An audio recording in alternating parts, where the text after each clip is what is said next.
Back our video 30 days winter యాక్చువల్లో day 4 అందరికీ జై శ్రీరామ్. మనకి యాక్చువల్గా తినేసి అట్లా ఒక మంచి పాట పాడుకుంటే అయితే మనం గ్రౌండ్కి వెళ్ళిపోయినాం. ఇక గ్రౌండ్కి వచ్చేసి మన ప్రాక్టీస్ అయితే స్టార్ట్ చేసినాం అన్నమాట.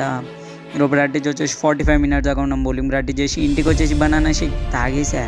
దీని తర్వాత ఎగ్స్ మిల్ మేకర్ గట్టిగా తినేసి ఈరోజు లెగ్స్ వర్కౌట్. ఈరోజు వెయిట్ వచ్చేసి 46.8.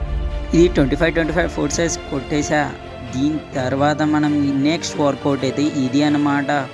ఇది లెగ్స్ మీద మాకు చాలా బాగా పడ్డాయి. ఇది కూడా 15 3 సెట్స్ కొట్టి పడేసా. దీని తర్వాత ఇది కూడా 15 3 సెట్స్. దీని తర్వాత చిన్నగి చాటా हो गया मैं इसका बाद ये करा 15 3 సెట్స్. దెన్ ఆఫ్ టైమ్ షోమింగింగ్స్ యాక్చువల్గా మనకైతే షోమింగ్స్లో ఫస్ట్ ఉన్నాయన్నమాట. ఎల్లైనా లాస్ట్ ఉన్నా కూడా మన షోమింగింగ్స్లో. దీని తర్వాత ఇట్లా show boatings going to home. ఇంటికి వచ్చేసి ఇక రైస్ తినేసి ఈరోజు అయితే మన